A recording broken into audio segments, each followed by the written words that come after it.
All right, ladies and gentlemen, we are live in Athens, Greece for UFC 36. We are back. Ladies and gentlemen, we are ready for the greatest show on earth. The UFC is back.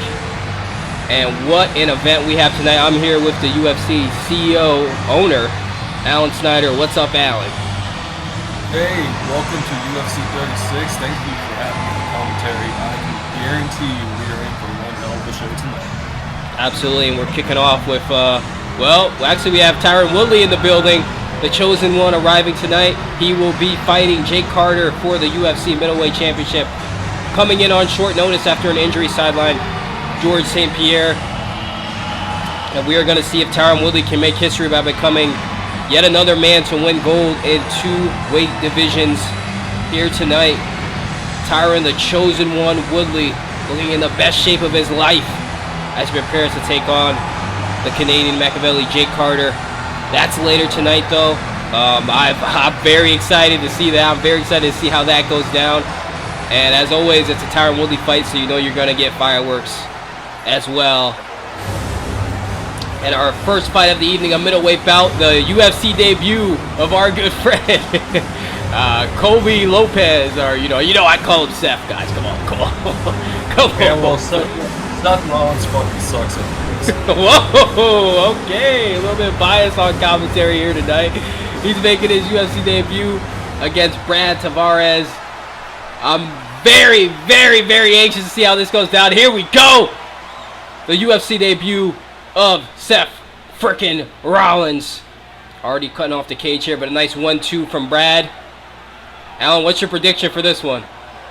I'm definitely going to pick Brad because he's Seth, we may have those, people that transfer over to UFC, but I don't think Seth is going to do it.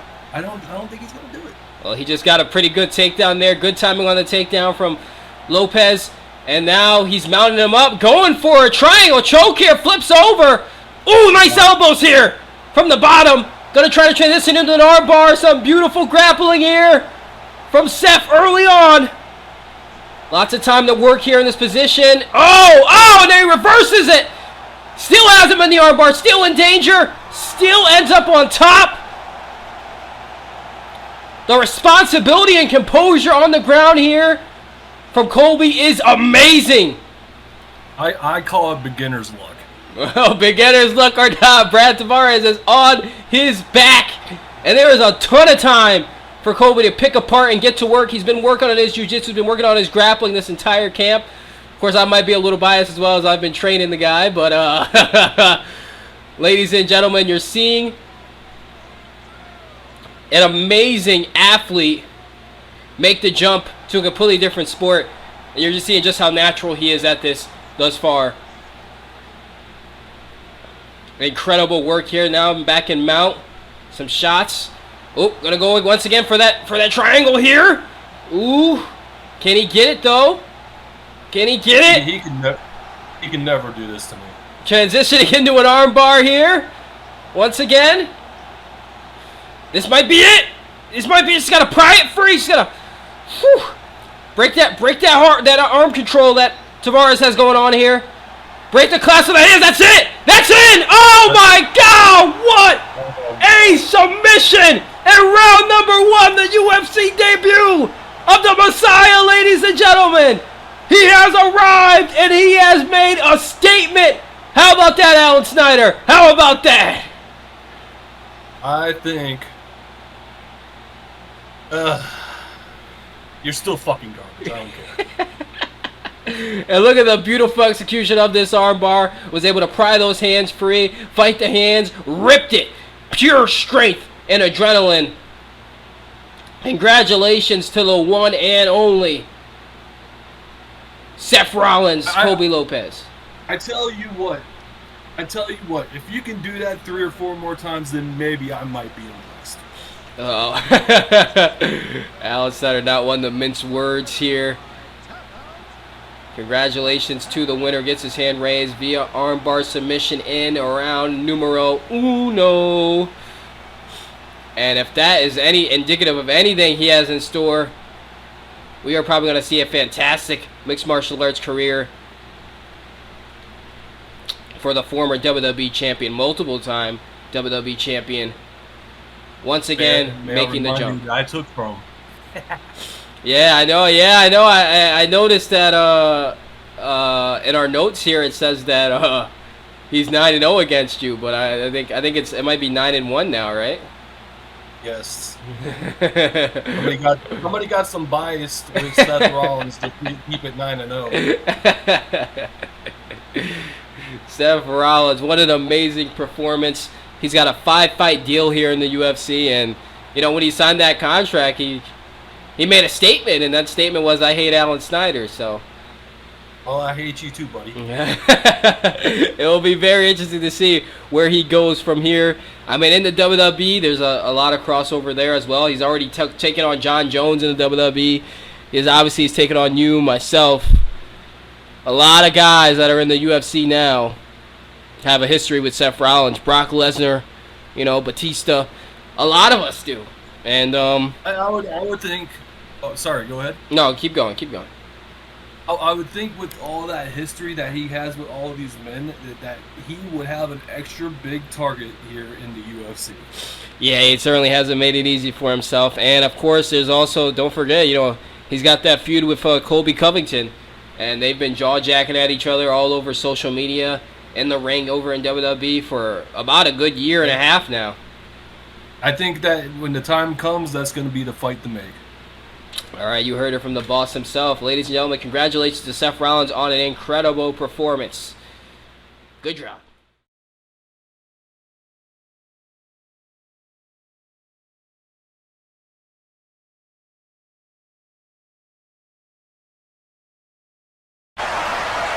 All right, ladies and gentlemen, heavyweight action on the docket up next, but what about that Seth Rollins debut? That was incredible.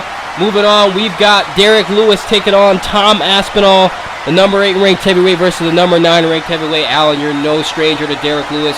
You've been in the cage with him, scored the fastest knockout in UFC history against him. Didn't I knock his ass out? Yeah, I believe you did, sir. All right, tell the tape, you see the differences in height, reach, age, experience, but that's not going to stop Tom Aspinall from putting on what he says is going to be a performance to remember. Tom Aspinall looking to work his way up these rankings and eventually meet the big man himself, Alan Snyder. Here we go, round 1 of a possible 3 rounds in the UFC heavyweight division. Derek Lewis had a very troubled upbringing coming up. He was street fighting when he was just a kid. Nice slip and counter from Tom Aspinall. Decided to dedicate his life to fighting, making a living off of it.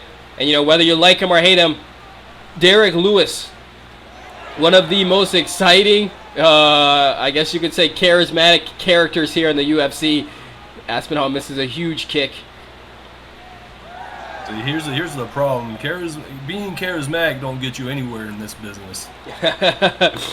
Well, could get people to tune into your fights, but nice. I mean, besides that, being charismatic, when you're in the fight, that's not going to do it for you.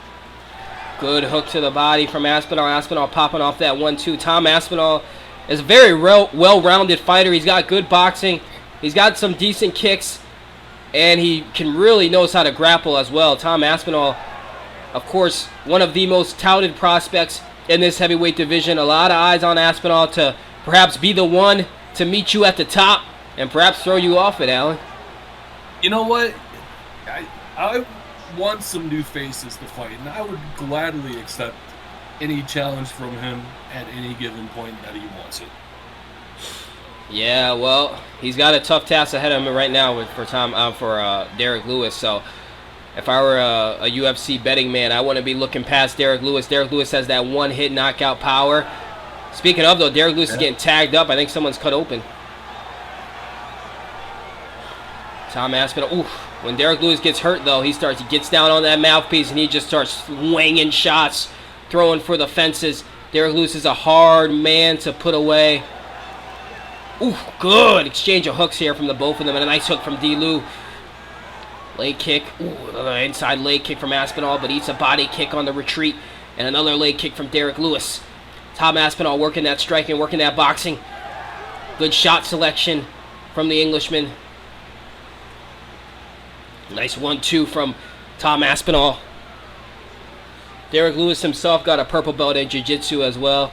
Whew. He's been working on his grappling a lot since 2018 when he had that fateful meeting with Daniel Cormier for the heavyweight championship. Cormier made easy work of Derek Lewis then, but we've seen some improvements in Derek Lewis's grappling, his grappling takedown defense as well in the recent years. Good leg kicks from Aspinall. Trying to slow down that power of Derek Lewis. Or at least tame it for a little bit. Ooh, good shots. Oh, eats a big one, does Aspinall. Overhand. Oh, checks the leg kick. Body kick. Now, I definitely will not take anything away from Derek Lewis. As you said, he does definitely indeed have a one-punch knockout that he can use. Yeah, I mean, turn the lights out in any house at any given time. He's the electrician there. Oh, nice high kick from Aspinall. Ooh. A glancing high kick. Tom Aspinall, he's got that black belt in Brazilian Jiu-Jitsu. Tom Aspinall, of course, has his own credentials in another sport. Professional boxing, 1-0 record in professional boxing. And yeah, good uppercut from Tom Aspinall. Derek Lewis shoots for the takedown and gets it. Wow, we'll see what Tom Aspinall can do here on his back. Actually, we'll see what Derek Lewis can get done here on top. Actually, I'm very interested. Oh, no, Aspinall right back to his feet, though. Tom Aspinall. Oh, it's a nice inside hook on the retreat. I just now noticed the mat. Somebody's bleeding bad, though. Yeah, I think they're both cut open, I think. Yeah, there's definitely cuts from both of them. Derek Lewis is hurt. He's rocked. He's rocked. Tom Aspinall now going to pick him apart here. Near the center of the octagon. Ooh, big shots here from Aspinall. Derek Lewis can just cover up. Big shots from Tom Aspinall. Teeing off here. Target practice for Tom Aspinall. Oh, Derek Lewis coming back. Finding that second win, finding that grit. Derek was definitely wobbly there. Oh! There you go. What a punch. He gets dropped. Derek Lewis on skates right now. Up against the fence. Nowhere else to go. Between a rock and a hard place. Oh! Oh! Oh my God! Tom Aspinall goes down. Oh my God! 5 seconds left to go in round number 1. Jesus Christ! If he would have just had a little bit more power on that punch, he would have had him. Wow! Derek Lewis is always game, ladies and gentlemen. What a round! Woo! That cut is gnarly, bro. Yeah, that's a serious cut there. Oh, man. Look at this. Whew. That must have been where it happened. That must have been when their cut happened. Aspinall, though. Good uppercut. Woo! Tom Aspinall putting on a show, just like he said, putting on an incredible performance as advertised. Tom Aspinall, Derek Lewis, round number 2 in the heavyweight division. Tom Aspinall. Oh, big uppercut already, rocks Derek Lewis. Somebody else swinging. Tom Aspinall's got a family legacy in mixed martial arts, taking it in his father's footsteps. He started training when he was only 7 years old. And he has definitely done enough, more than enough, to make his family proud. But he's rocking Derek Lewis right now. Ooh, good body kick from D. Lou, though. Derek Lewis always a live dog. No matter how you want to frame it. Nice 1-2 down the pipe. And a few more. And there's a head kick. Tom is keeping up the pressure, and that's what he needs to keep doing. Tom Aspinall. Oh, nice front kick. Oh! Another one. The rear front kick from Tom Aspinall has Derek Lewis on his ass. That's definitely not a good look for Derek Lewis there. That's not a good look. Derek Lewis struggling. Get back to his middle. Oh! Oh my goodness. That was all she wrote, ladies and gentlemen. Tom Aspinall, knockout in round number 2. Bang! Right on the chin, man. Shit, look at that. That kick, too. Woo! He absolutely floored him. That was like running into a brick wall. Fucking What A. the fuck? All right, yeah, I'm definitely impressed with Tom there. Very much impressed. Herb Dean with the decision.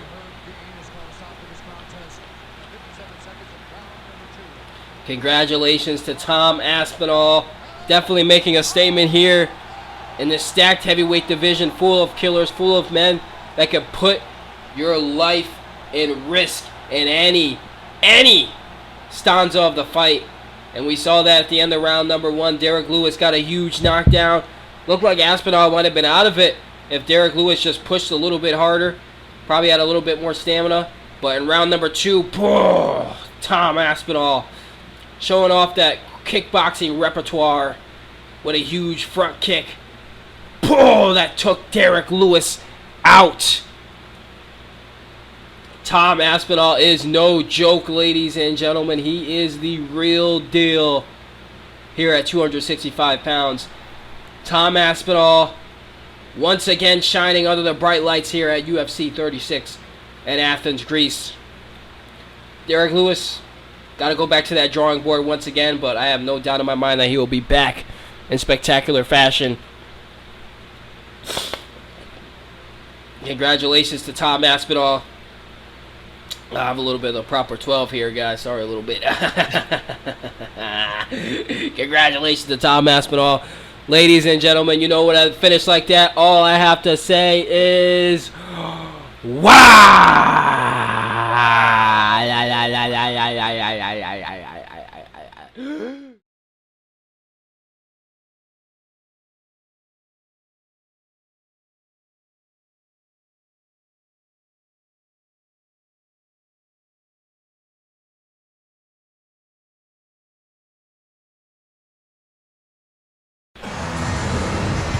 Alright, super middleweight action here. We've got Michael Venom Page finally making his UFC debut against the one and only Jack Della Maddalena. I think I said that right, ladies and gentlemen.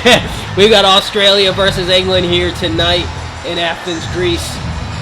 And a very anticipated, highly anticipated debut of one Michael Venom Page. Guy took Bellator by storm. Has a great highlight reel of knockouts. He's looking to transfer that highlight reel over here to the UFC. But Jack Della Maddalena started off his career dropping to 0-2. Oh, look who's arrived at the arena, the one and only Jake Carter, the current UFC middleweight champion.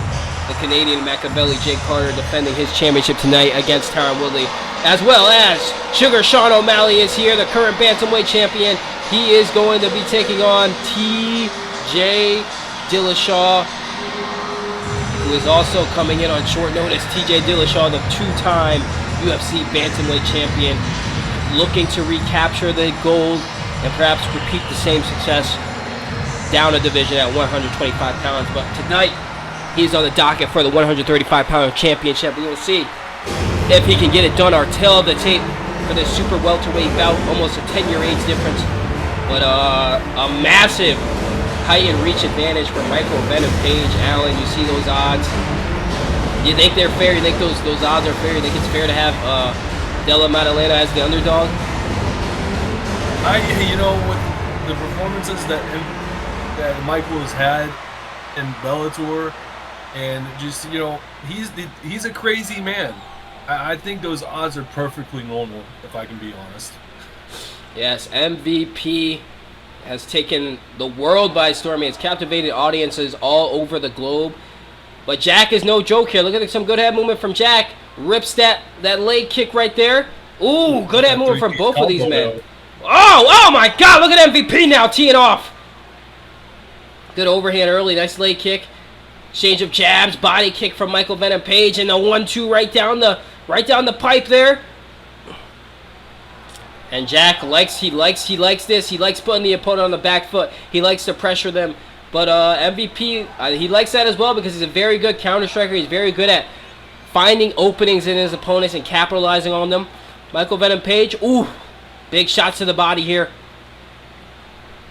Michael Venom Page has a unique kickboxing. Ooh, woo! But right now, we're just seeing some pure boxing right now. Look at this. Look at these hands. Oh, the slips and counters. These are some shots, man. Woo! Both of these men and banging in there. throwing with heat. Lots of power between the both of them. Lots of them. Both of them have that power to really put you on skates at any given moment in the fight. Oh, good head kick. Oh! Woo! They're just teeing off right now. Oh, nice bicycle kick from MVP. Oh, another head kick and another head kick. Oh, no. Jack is one durable Aussie. He has taken all these shots and then some. You take that many shots in the head and a normal person would already be down. Yeah, well, he's Australian and they're built different, Chief. Oh, look at this. Oh! MVP getting into the gas tank a little bit. But he's still in this. Oh, good leg kick from Jack. I think that's what Jack needs to do. I think he needs to work on the leg, take the leg kicks away from him, and then, you know, see where it goes from there. Yeah, actually, it's a very good strategy because MVP, ooh, he's got that karate. Oh, he relies heavily on his kicks as well. Oh, nice body kick, lead body kick from MVP. Oh, oh, big shots. Oh! Oh! Oh! That's it! Dance. The one-hitter quitter! Michael Venom Page is here in the UFC, ladies and gentlemen! Wow! Look at this! Right on the fucking jaw! Woo! Bang! Right on the button! Michael Venom Page! Wow! Oh, that shot is unreal.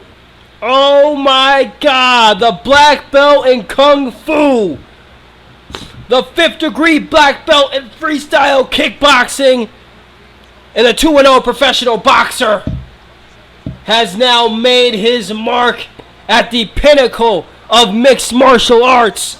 Michael Venom Page, first round knockout. And if that's not a statement, I don't know what is, ladies and gentlemen. Just chaotic. And absolutely brutal from MVP. Look at this. Oh, right on the button. You see that blood flying. Striking clinic, that's for sure. Definitely a striking masterclass from Michael Venom Page. He did not come here to be just another member on the roster. He came here to once again change the game. Just like he did at Bellator. He's going to try to repeat that success here, and then if tonight is any indication, he's off to a great start. And this 175-pound division has a lot to think about with a performance like that. Bone crushing, decapitating. That slow motion shots never get old. Yeah, absolutely. Michael Venom Page began training at the age of 3. And he competed in his first kickboxing tournament when he was just 5 years old. I mean, whew! Can you imagine a guy with this much experience? Oh, yeah, very. I mean, a guy with this much experience getting a head start like that, now he's here in the UFC. I mean, Alan, he's... I mean, we're going to get some exciting fights with this guy. I do agree with that. If this is any indication, I think he's definitely in good hands here in the UFC. Definitely, ladies and gentlemen, with a knockout like that, all I have to say is wow!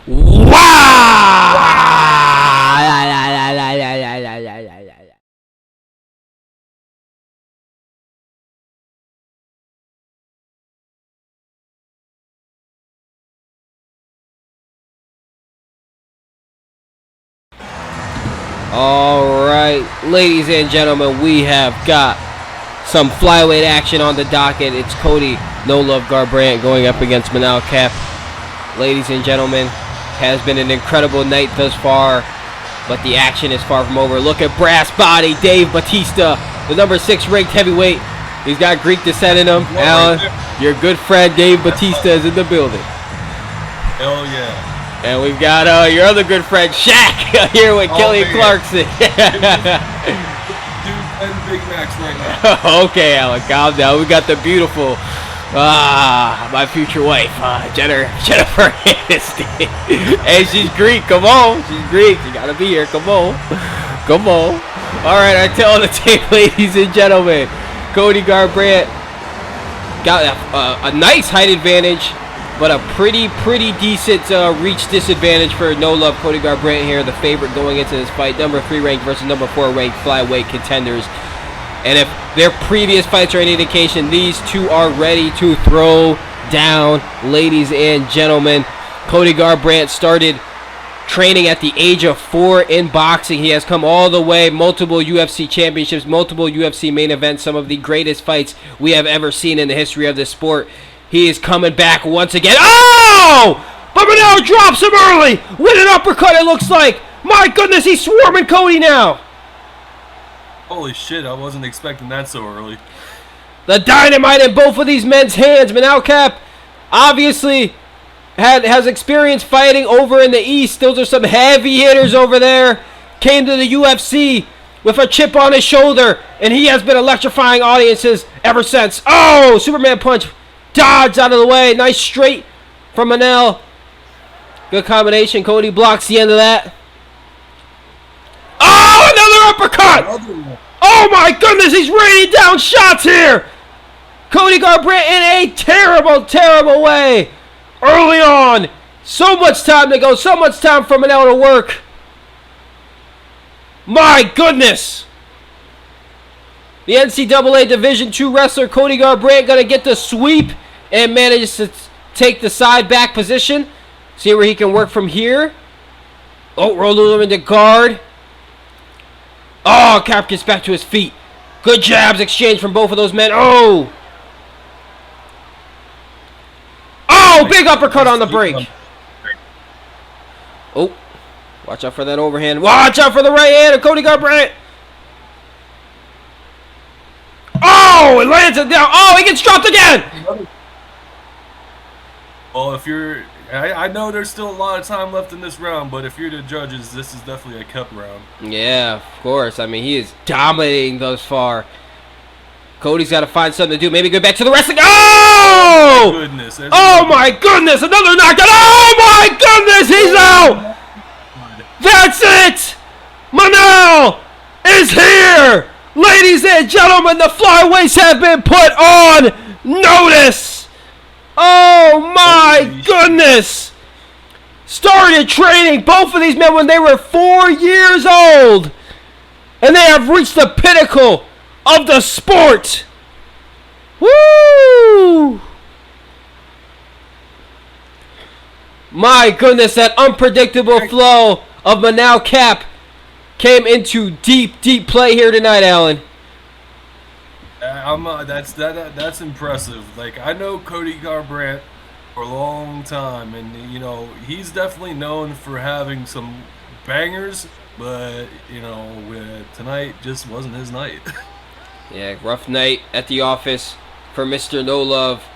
Cap pulls off the upset in emphatic fashion, an exciting fashion, a thriller from start to finish here in Athens, Greece. That's the thing here. I wasn't expecting him to get knocked out in the first round, though. I was expecting a finish, maybe in the first round, but not so early in the first round. But look at this. It was a straight followed by an uppercut. Ooh, that put the lights out. That's beautiful. Look at this. Oh, man, right on the fucking jaw. Glancing shot on the jaw. But was enough to fold Cody Garbrandt in half. Ladies and gentlemen, Manel Cap gets it done in round number 1. And you know what? A knockout like that, all that can be said is wow!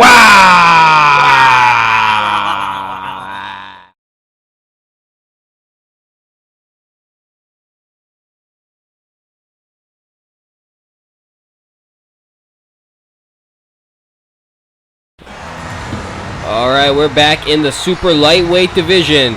We've got Vicente Luque taking on Gilbert Dorino Burns. And Alan Snyder, this match is actually a rematch from all the way in November 2002, which Gilbert won by knockout. Oh, we see the notorious Conor McGregor's in the building. The current super lightweight champion, Conor McGregor, here enjoying his time, watching the fights. Hopefully we see him in action soon. I'm going to take a sip of proper 12 just for you, buddy. Dominic Cruz, the former UFC bantamweight champion, multiple-time bantamweight champion here. The Dominator, Dominic Cruz, obviously has his eye on tonight's bantamweight title fight. And then the current flyweight champion, Henry Cejudo, obviously had a keen eye on that last fight.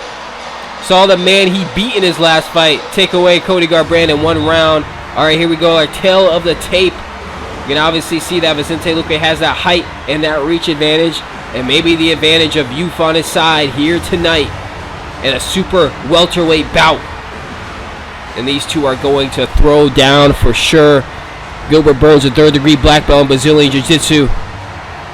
He's a multiple-time Jiu-Jitsu world champion, gold medalist. Here we go, round number 1 of a possible 3 rounds. Burns opens up with a big leg kick. And Alan, you know that Gilbert Burns definitely has the advantage here when it comes to the grappling department, but you know he likes to keep it on the feet. Do you think that's what he's going to do here tonight as he's throwing bombs right now? You think Gilbert Burns is going to try to keep this on the feet? I would think at this point you can already tell his intent to stay on the feet, so I think he is going to stay on the feet for most of this fight. Woo! Look at this clanging and banging. Gilbert Burns putting on early some good counter shots from Luque, but few and far between. And Gilbert now loaded up on shots. Those shots are just connecting, man. Yeah, he's finding a home. He's finding a big home. Gilbert Burns, the Reno. Oh, but Luque takes the back. No, Gilbert slithers out of it here. Gilbert Burns, 9 knockouts. Has knocked out the likes of Damian Maia, Kevin Lee, Vicente Luque, obviously previously, and Eddie Alvarez. Oh, nice front kick from Vicente Luque, though. Whew! Luque out for revenge tonight. See if he can get that. Ooh, huge body kick. Every shot is thrown with so much power. There's a takedown for Vicente Luque in the half guard. I think that, I was going to say maybe that's what Vicente needs to do is keep it on the ground. I think that's the best thing to do. Absolutely. As of right now, I mean, it's trying to stifle that offense that Gilbert Burns has been just pouring on. Oh, he's got the back here. Backpack. Trying to get a rear naked choke in. Oh! That was nice. Nice. Slick transition. Oh, my goodness. Oh! That's almost under the chin. That's weak. Oh, Gilbert fights out of it. But he's still in danger in the top mount. Woo! What an exchange on the ground there. A black belt in Jiu-Jitsu himself is Vicente Luque. But he started training karate at the age of 3. Transitioned to soccer. Then he started Muay Thai, Brazilian Jiu-Jitsu. Oh, my goodness. Gilbert Burns got that Kimura grip. Oh, my goodness. Oh. Woo. Dude is dangerous on the ground and the feet. Jeez, a tight Kimura grip for Gilbert Burns. They're back on the feet, though. Nice glancing head kick from Vicente Luque. And another head kick from Luque. That's the one thing I've also noticed is Burns is trying to work that leg there a little bit, too. Yeah, definitely slowing down Vicente Luque a little bit, but oof. Now the forward pressure once again. Luque moving his head a little bit here. Oh, good uppercut from Luque. Oh, he's a big elbow. Oh, another one. He's got to watch out. Gilbert Burns is coming with some heavy fire, Allen. And some taunting here. Oh. Woo. Uh-oh. Oh. Gilbert. Oh, Gilbert and Vicente. Woo! Luque now getting some shots off. There's an uppercut that drops Gilbert Burns. Vicente Luque with the wheelbarrow throw. I think that was the moment he's been waiting for. He slipped up and he took advantage. Arm triangle for Vicente Luque now. A slick transition from the BJJ black belt. Training out of Unstoppable MMA with Angela Lee in the corner here tonight. See how Luque does here. Big shots on the break. Oh! Good defense from Gilbert. Now a wheelbarrow throw of his own. But Luque right back to his feet. Good scrambles from Vicente Luque. Here's another takedown. He gets it off the single leg. Now in half guard here. In the mount. Gilbert is in big trouble. This is obviously where Vicente Luque is having his most success here on the ground, Alan. And he's got to keep this up for sure. Uh-oh. That she did not. Well, there that goes. And now, Gilbert Burns with a nice throw. He takes the back of Luque here. He's got in a rear naked choke. Oh, he's attempting to get in a rear naked choke. I'm getting ahead of myself there. A little bit excited. Oh, there's the half guard. I'm in full guard. Hey now, hey now. Hey now. Ooh, Gilbert. Gilbert Burns. Oh my goodness. Oh! Good armbar. There's a tap. There's the tap. Gilbert Burns with the first round submission victory in one of the most chaotic firefights we have ever seen here at 175 pounds. Vicente Luque taps out in round number 1. Look at this armbar, Alan. Oh, man. When you get caught, you get caught. Gilbert Burns. What a performance. I think this Gilbert Burns is probably the most dangerous right now. Oh, for sure. For sure. This is the most dangerous we have seen Gilbert Burns here at 175 pounds. Gilbert Burns has looked incredible. And there's your winner, ladies and gentlemen, Gilbert Durinho Burns. A first round submission victory. Some great scrambles there, some great work on the feet from both men. But Gilbert, just so much pressure, forcing the shoots, forcing the takedowns out of Vicente Luque. Because he wanted it on the ground. He knows if you pressure someone enough on the feet, they're experienced on the ground, so they're going to try to take it to the ground. And that's kind of what Gilbert Burns wanted. So he baited him with the pressure. It was a brilliant game plan from Durinho here at super welterweight. Congratulations to Gilbert Burns. Ladies and gentlemen, what a fight!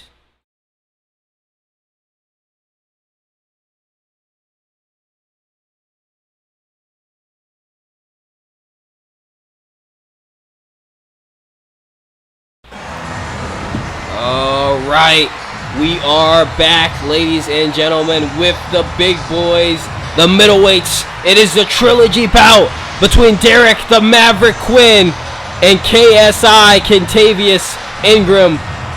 The United States versus England. And look at the crowd here. We got Dricus Duplessis, Zane Church, and Triple H enjoying the action here tonight.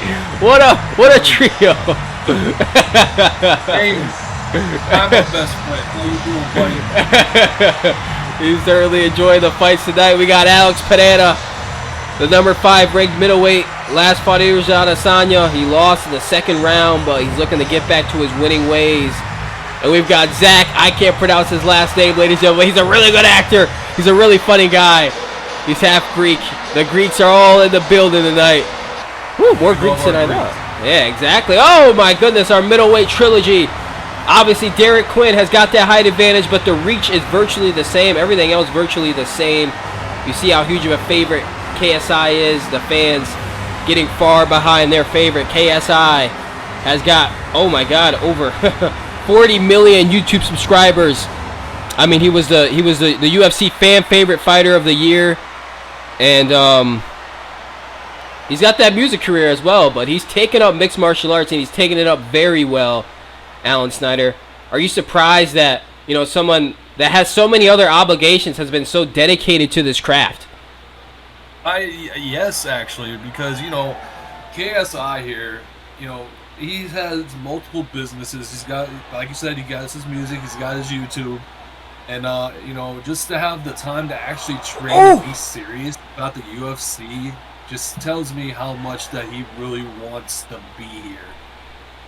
Absolutely, so much dedication. Oh my goodness, a big axe kick rocks Derek Quinn early. Derek now. Oh! Down goes DQ. I can't say DQ doesn't deserve this, but he does. Bringing back a little bit of a Bon Voyage attire here, but Hasn't been able to channel those bombs yet, has Derek Quinn. Takes the back. Derek Quinn, very, very accomplished collegiate wrestler. Hasn't used much of it throughout his career, but looks like he's going to go for it tonight. Oh, nice trip from KSI, but KSI has worked with the best of the best. Tyron Woodley, Demetrius Johnson, and of course Floyd Mayweather for the boxing. KSI has an all-star team behind him, and he has enjoyed a very successful career thus far in the UFC. Hopes he can be competing for a title. So big slam from Derek Quinn here. Now we're seeing the wrestling of DQ. Now we're seeing him put that grappling together. But KSI doing a good job of getting back to his feet. Got to watch for those body locks of Derek Q, and there it is. Now Derek Quinn gets in north-south position. The slick transition from Derek the Maverick Quinn. I think this is where KSI does not need to be. Is that on the ground with Derek Quinn? That's just a no. KSI in his last fight with Derek Quinn in the second fight of the trilogy. Oh, nice reversal from KSI, but in the second fight of the trilogy, had a bad staph infection. He was on antibiotics, wasn't in the best shape. Still went to the fourth round, though, lost by TKO. But he's looking to get back, settle the score here, make it 2-1. Takedown attempt from DQ was nowhere to be found. Oh, there's another takedown attempt, and he gets it! Big shot in the land for Derek the Maverick Quinn now. But KSI working off the fence here, gets the flip! Oh, nice transition there. Are you impressed by KSI's wrestling here tonight, Alan? Wow. I am definitely impressed. I can't lie about that. KSI doing a little jaw jacking here. Now, that's something you shouldn't do. Jaw jack in the middle of a fist. Derek Quinn moving his head. Doing a good job getting out of the way of those shots right now. See how far I can do that. Oh!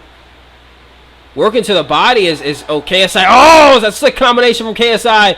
The slip and counter from Contavious, but eats a huge shot. Oh, he's rocked. Derek Quinn's got him hurt. Derek's got to pour on him. Derek Quinn's got to pour on a big head kick from DQ. Oh, nice uppercut from the Maverick. But big shots. Oh, double uppercut from KSI. Oh, there's the overhands.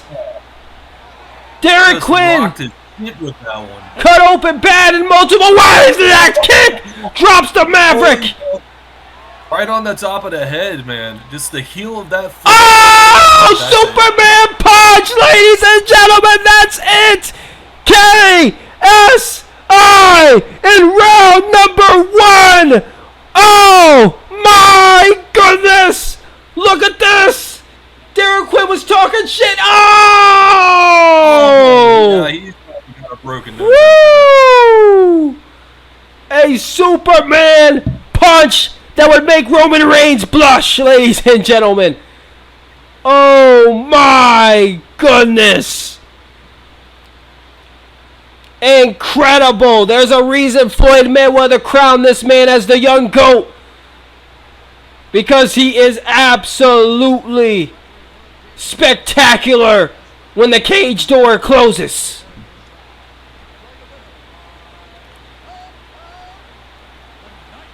And your winner, ladies and gentlemen, KSI. Round 1 finish. Well, if KSI isn't ranked now, he definitely is now, I would think, after that. KSI bouncing between 2 divisions, middleweight and light heavyweight. Had an incredible performance at light heavyweight last time out. Returns to middleweight. And, I mean, the guy has a 100% finish rate. I believe this would be his 4th. This would actually be his 4th first-round knockout. Oh, my goodness, KSI. The man's got dynamite in those hands. He's gifted with something. And he's using the gifts to their full extent. Look at this Superman punch here. Wow. Oh, my goodness. KSI in the Matrix tonight. 4 fights in a row that have ended in the first round for KSI. That is an incredible stat, Alan. Yep, it is. And DQ just happens to be half of them. Well, Uriah Hall, Yoel Romero, Jimmy Crute, the 4-fight win streak of Derek Quinn, of KSI, Now adding Derek Quinn to that list. An incredible special athlete we have here in the UFC. Congratulations to KSI, and we cannot wait to see what he does in the future. And when I finish like that, you know what we gotta say, and that is, wow!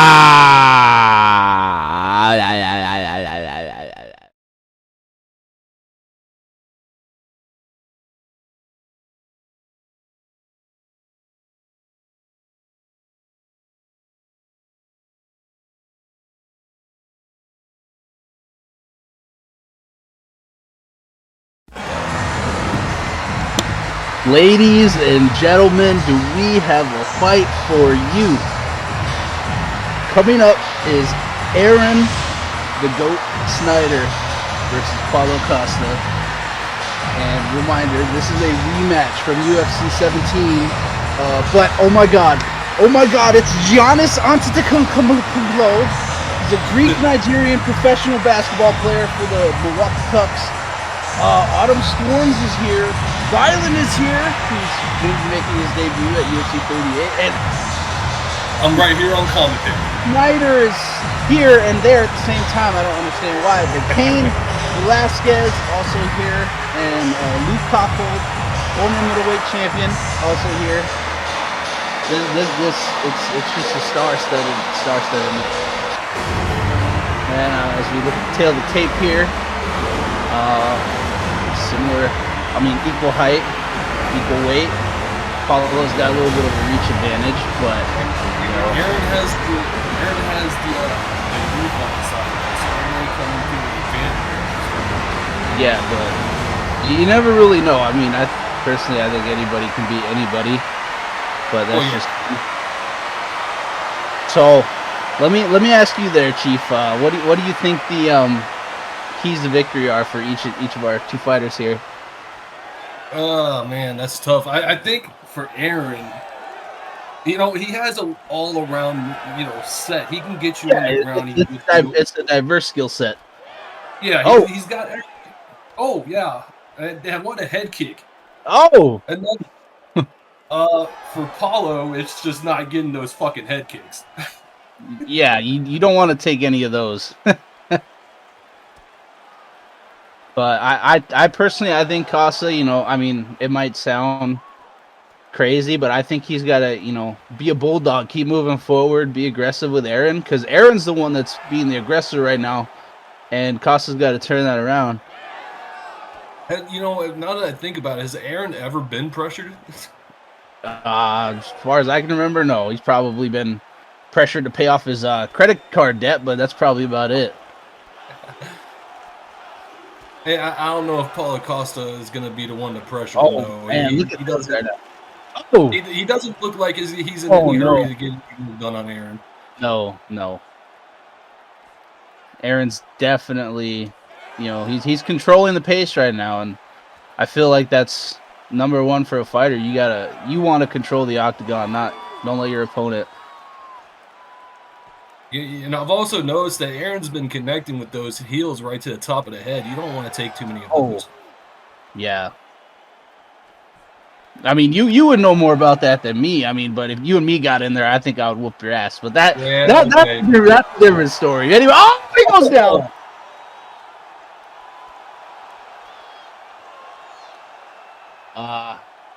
Yeah, they're playing footsies right now. Oh, come on, Costa. Stop being a pussy. Costa, bro, you need to get up. You need to get up, my guy. He's probably used to being laying on his back like that, huh? Oh, I hope I don't get trouble for that, but but let's not forget that Aaron Snyder is replacing T Wood for this fight. So he's coming in as a replacement. I don't know if this was too much of a mercy either, because Aaron's piecing him up, and I'm sure T Wood would have pieced him up even more. Oh, I mean, especially because both of those guys are on another level. Oh my God, not to take anything away. I did too, partner. I mean, not to take anything away from Costa, but Aaron and T Wood, those guys have been on another level. Oh man, look at Costa's chest is just completely red. I don't know. That must be a really bad cut. I can't really see from here. Oh Oh, yeah, he's busted up bad. again. My goodness. Yeah, see, when you start to see red, you know that you're about to be in trouble. With that knee. Oh, Oh my. another one. Yo, he's just Oh, connecting with these. he's Oh out. well, damn. He's out. He's out. Like I Yeah. said, it Yeah. was only Yeah. Oh my god, these people are going crazy behind me. Yeah. Yeah. like I said, it was only a matter of time before one of those kicks connected the right way, and it sure as hell did. Oh, absolutely. I mean, this man got knocked out harder than Connor and Joe after they were. Right, You I know, gotta stop you. I can't say that on live. But that was something else there. Aaron, putting on another. Just, I mean, what else is there to say except dominant display? I don't did.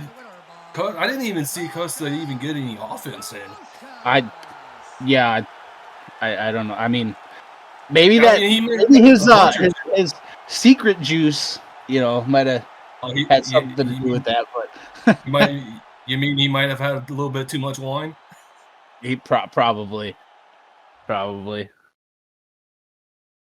Well, with that, I honestly I would like to see Aaron in a title match now.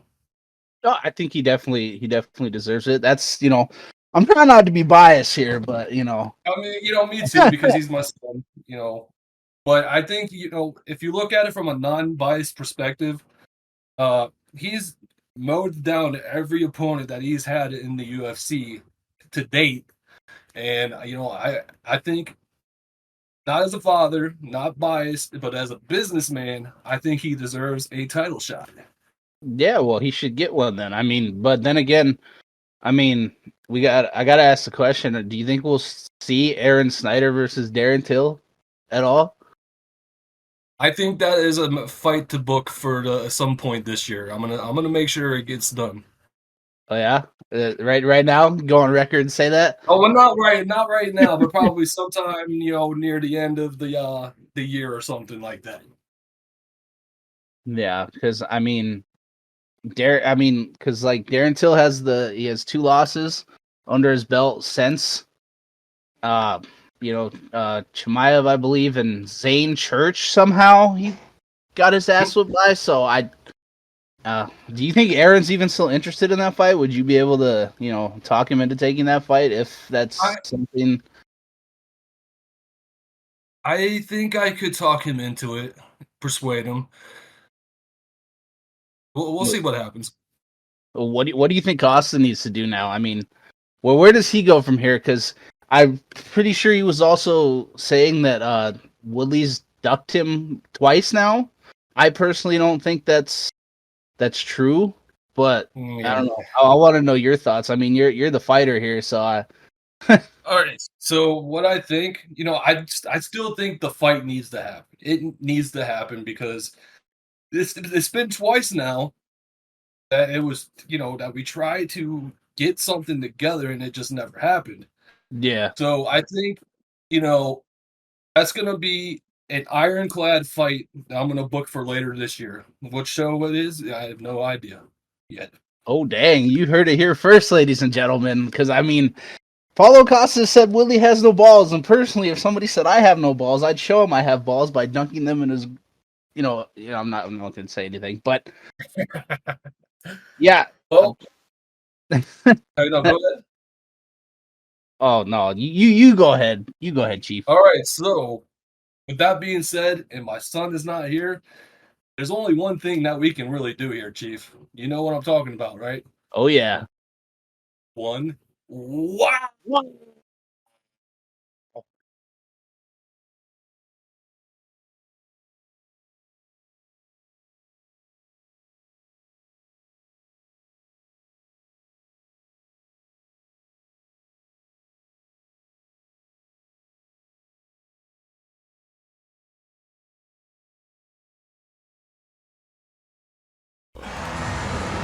All right, ladies and gentlemen, it is our co-main event of the evening. The UFC Bantamweight Championship is on the line.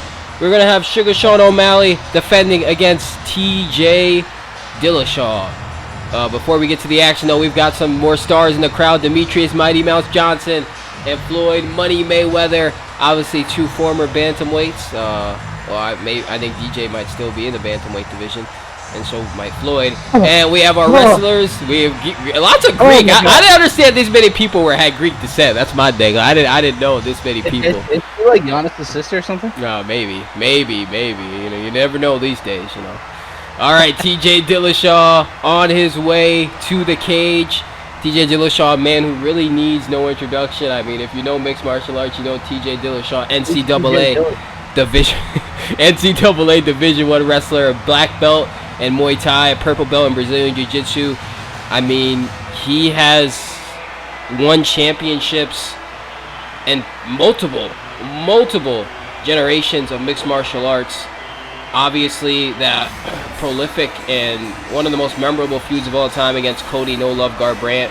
Obviously, his feud against Dominic Cruz, his feud with Henry Cejudo. When TJ Dillashaw is on the docket, you know you are going to get something exciting, whether that's at the press conference, whether that's, you know, in the build-up to the fight, and most especially when it's in the cage. TJ Dillashaw, he's not a point fighter. He doesn't fight to win on points. He fights to absolutely dismantle his opponents, humiliate his opponents, embarrass his opponents, and he says he's going to do that tonight, stepping in on short notice for the injured Tenshin Nasukawa.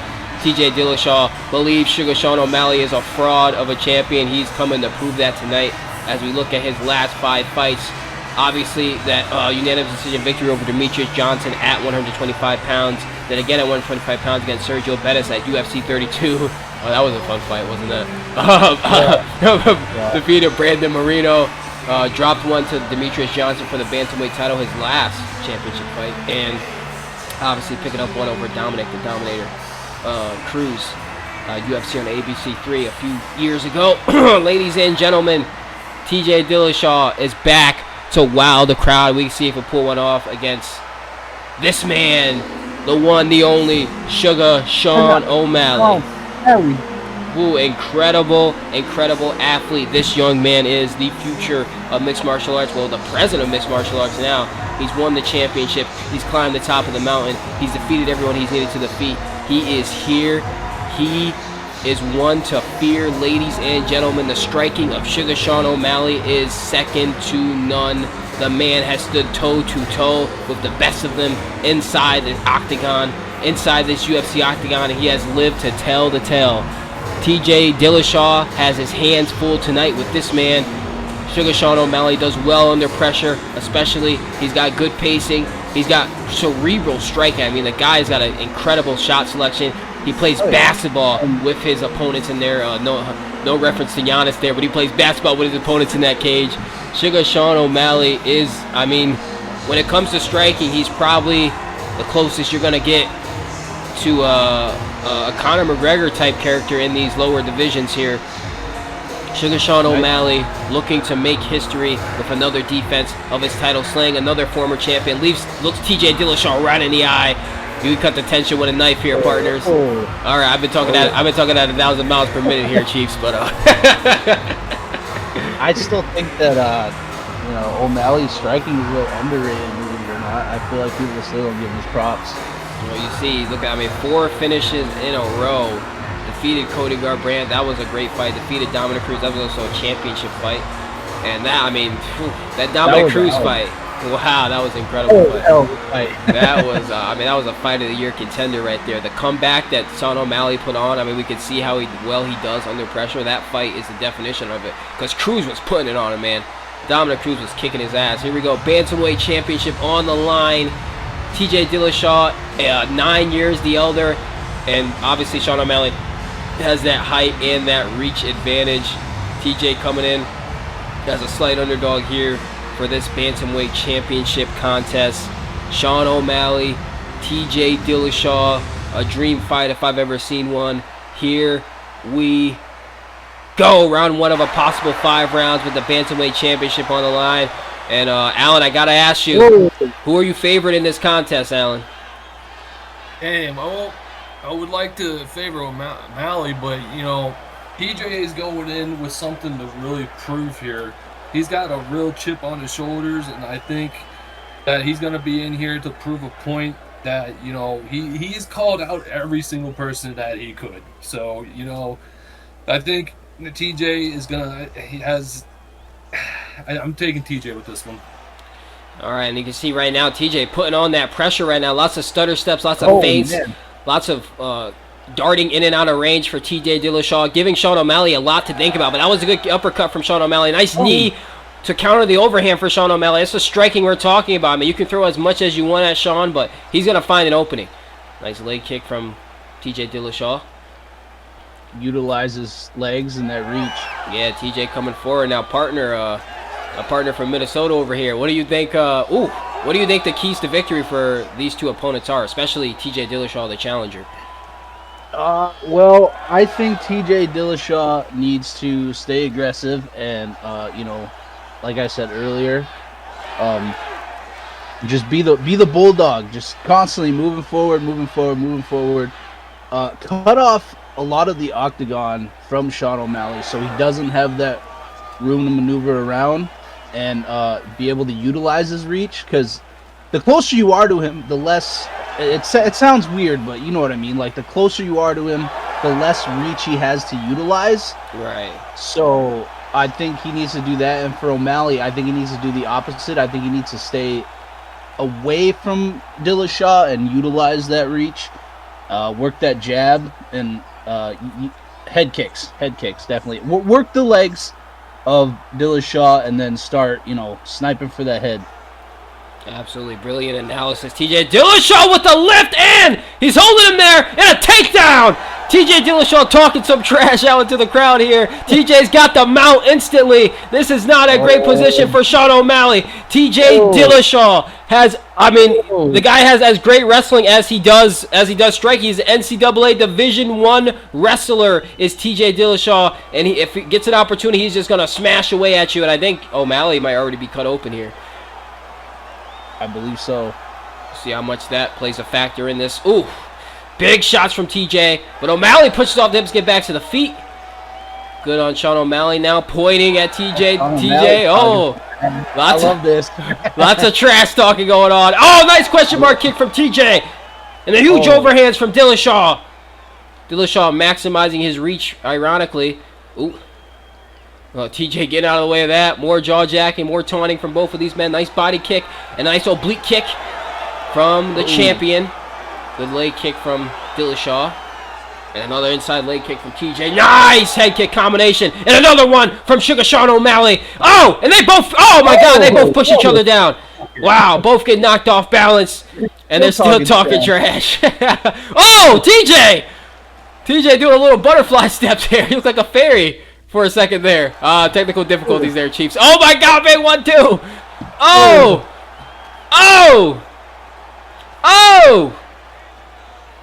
In the pocket with heat, both of these men are. But we still got a whole minute and 15 seconds left in the first round, and they're already going at it. Well, it's like you said, this is the range that TJ wants. He wants to be in close. He wants to be fighting at this range. He wants to be fighting, right in Sean O'Malley's face, which where he's having his best success. Oh my God! O'Malley goes down. He got him. Wow! He's still standing from that. That popped him good. I think you could hear that through the entire arena. TJ Dillashaw, a sniper right now. Wow, and he's still taunting. Screaming, calm down. You're gonna burst the blood vessel there, my guy. Oh, nice counter shot from O'Malley. They shot at the same time. O'Malley landed cleaner right there.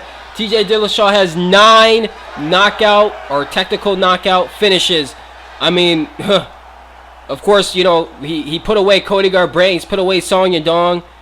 TJ Dillashaw, when he puts it on you, don't be confused by his size. The guy can hit like a truck when he really lays it on.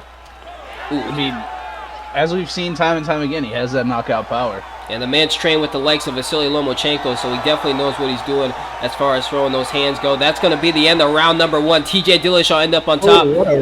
I think we can all agree here that that was a big, big, and clear round for TJ Dillashaw. Absolutely. For sure. You don't score that any other way. If you do, you're stupid. TJ You yourself Dillashaw. is on crack if you have it any other way. Well, sometimes I wonder about these judges, but look at this replay right here. Boom! Oh my god! And then look at the uppercut Damn, after rocks that. his- Wow! The same hand too. Wow! The uppercut with. I'm with actually the- Look at surprised that that leg. didn't knock him. Boom! I'm and then surprised just too. Come back and Ooh. look at that with the same hand and it was all like one motion. I mean, the That's speed, crazy. not even just the speed, but the accuracy to pull that off is I don't know where the hell he insane. learned that, but I wish I could do that. I bet I could do that to Alan right now if I wanted to. Oh. Yeah, you want to try and find out?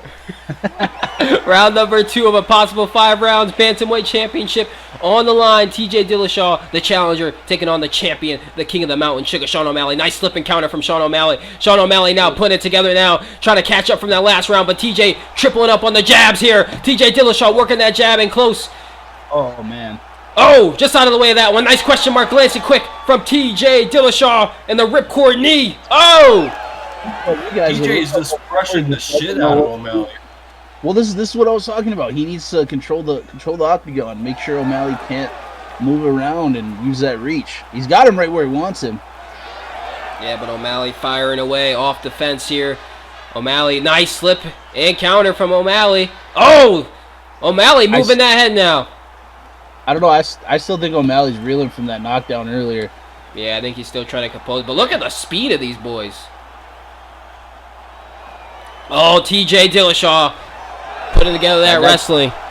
That's what you're gonna get in the 90-pound soaking wet division. Yeah. That's how fast you are down here.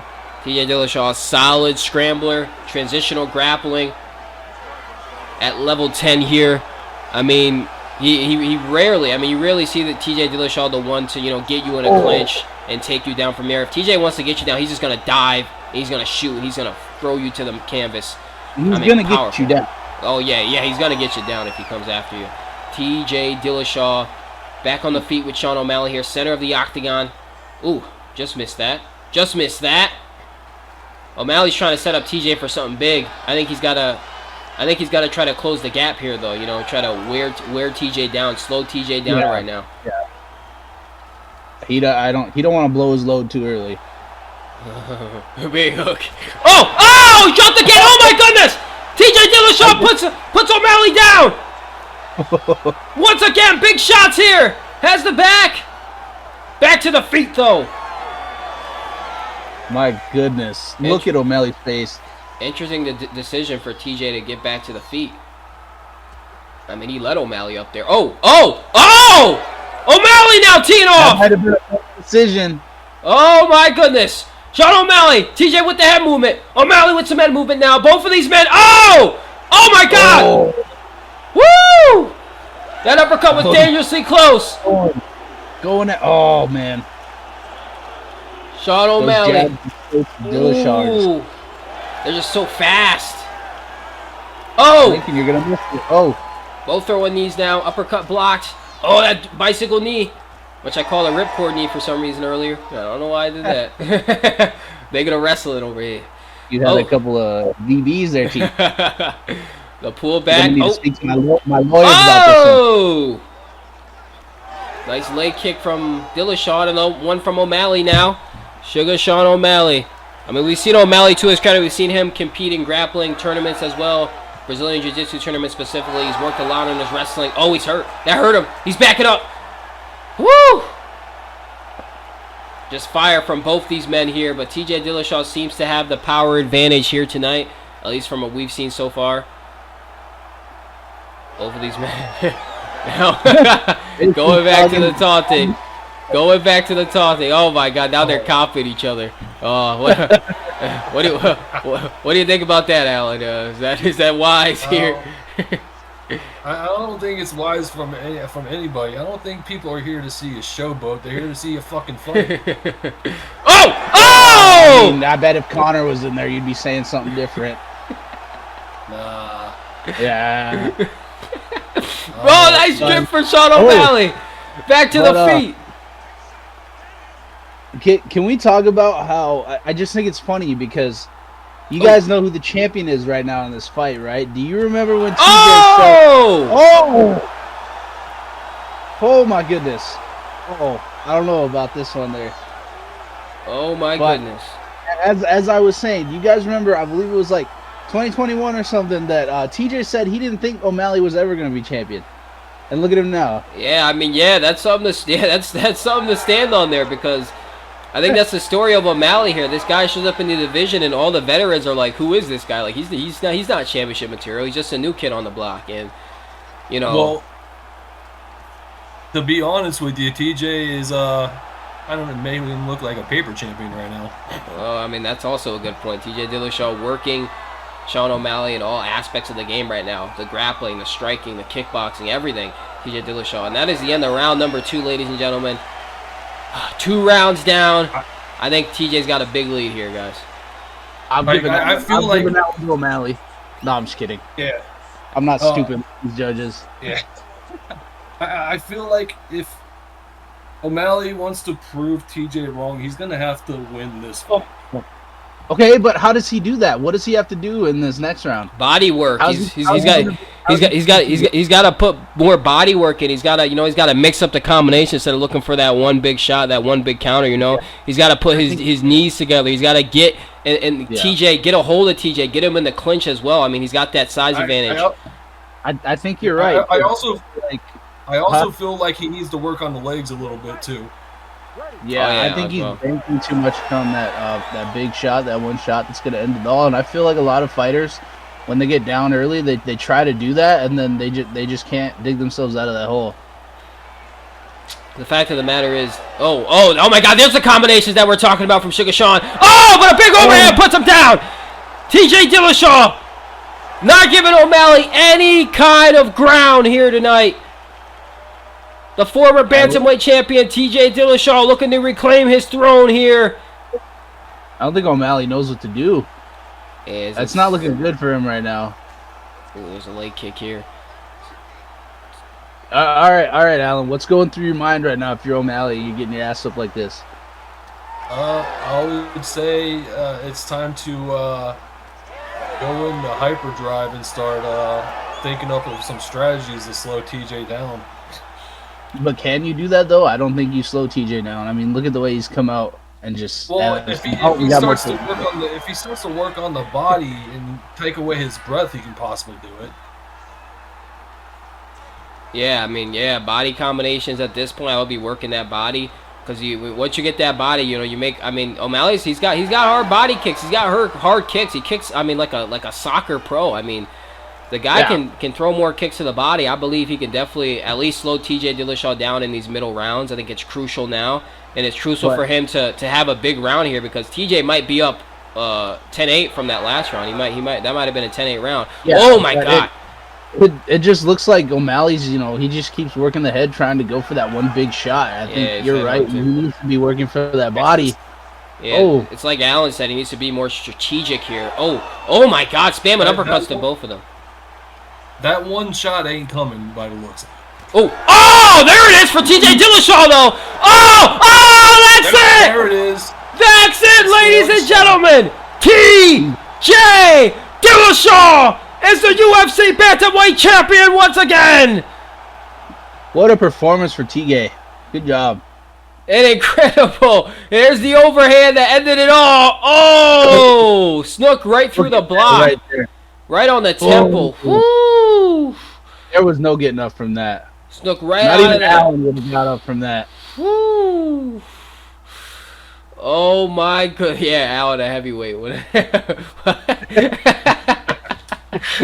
Oh my goodness. TJ Dillashaw, ladies and gentlemen, is the UFC bantamweight champion once again.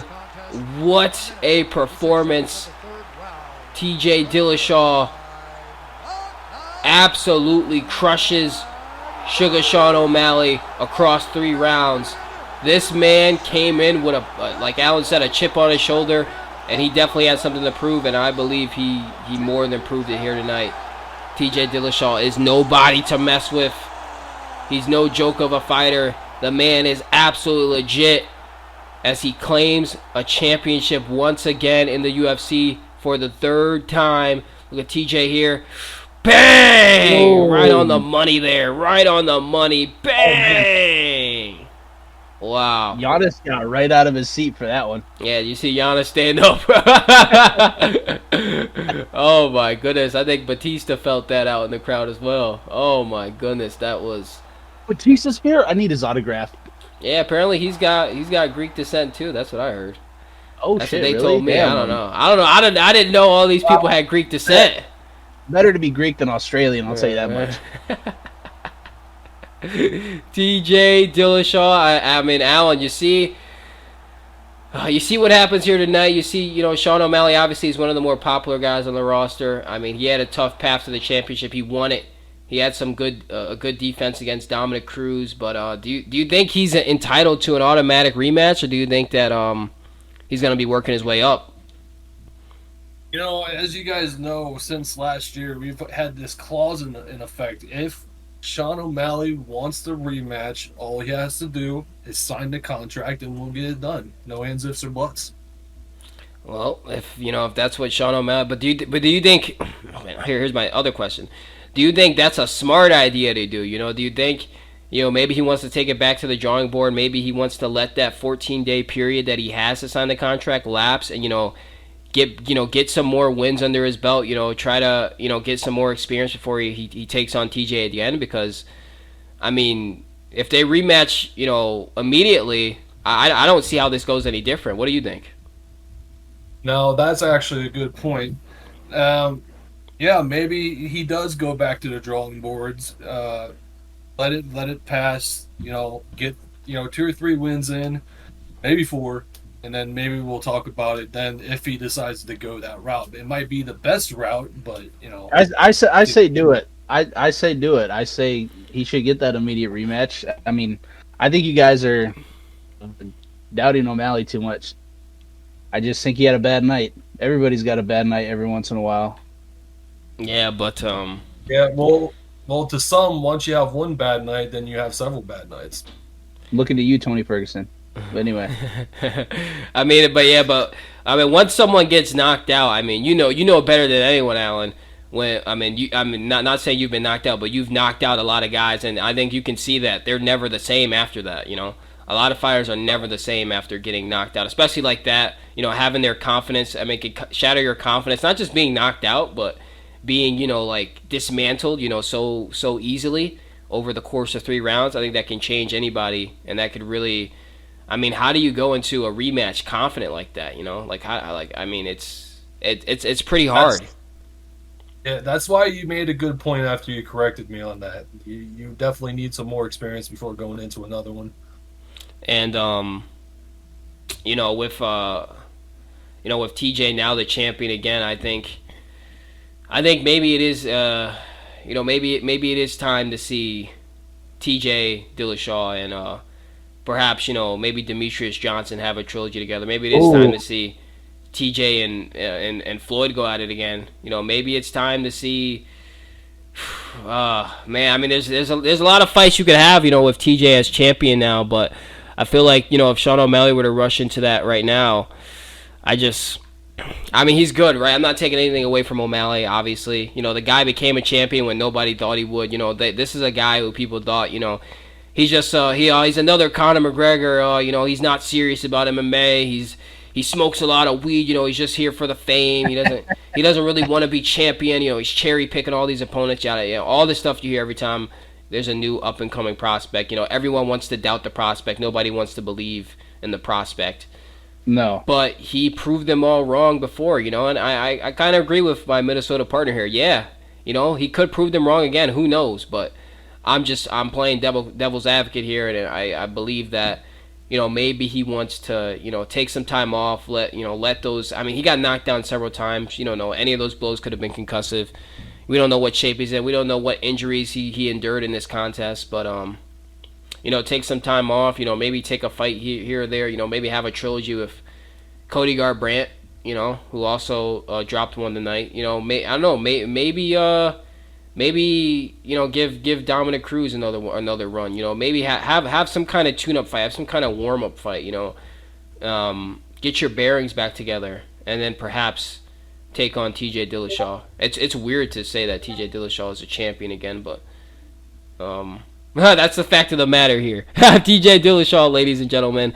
I mean, do any of my partners have any last comments here about this fight? I'm good.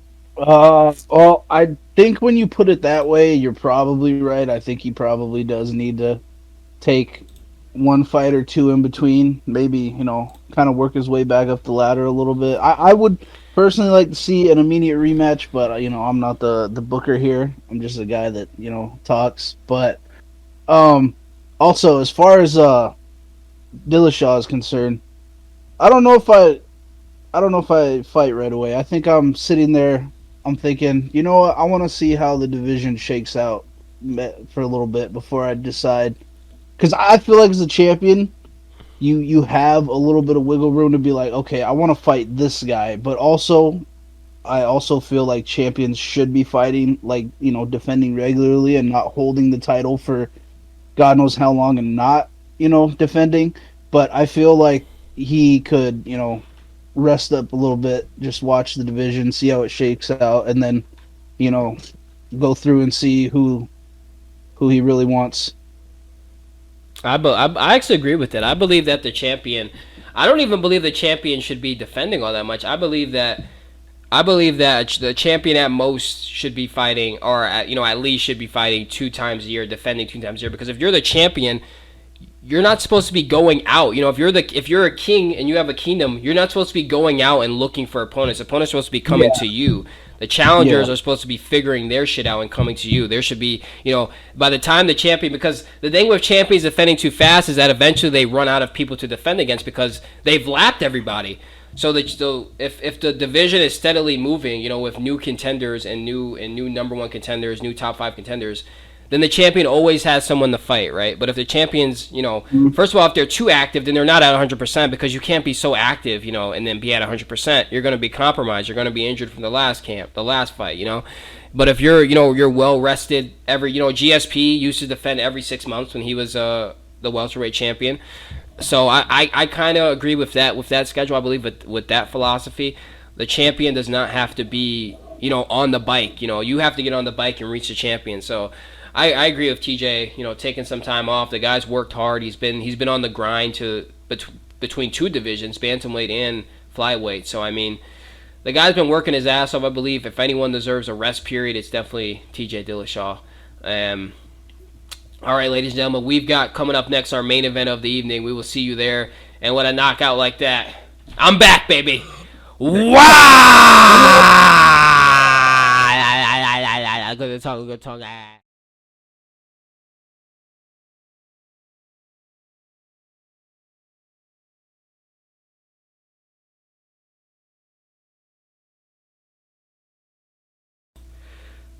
All right, ladies and gentlemen, our main event of the evening, the UFC Middleweight Championship is on the line. It is Jake Carter versus Tyron Woodley, and we see in the crowd we've got Bilal Muhammad here. Mr. Bilal Muhammad, obviously a fan favorite. Oh, Alex Jones is here. Get this fucker off. Alex Jones in the building, ladies and gentlemen. Alan's arch nemesis. Is he your biggest fan? No. Tyron, the chosen one, Woodley. Oh my goodness, people. This man is by far the most exciting fighter maybe ever to enter the UFC octagon. Whenever Tyron Woodley is on the docket, all eyes are waiting with bated breath for that one shot that's going to put the opponent out. I mean, Tyron Woodley, since the year 2021, can you believe this man has had 100% finish rate, all knockouts? That's crazy. I can't believe that. Tyron Woodley has been on an absolute tear ever since that emphatic revenge tour back in the year 2021 that he embarked on. And ever since then, Tyron Woodley has been, I say he's been nigh on unstoppable. He's been unstoppable here. And Tyron Woodley now making the jump to middleweight. to take on Jake Carter on short notice, by the way. I mean, he was not training to fight Jake Carter. He was not training to take on Jake Carter, but GSP got injured. Now Tyron Woodley steps in. And T. Wood, I mean, you know he's game. He doesn't care. Anytime, any place, anywhere. We see his last 5 fights.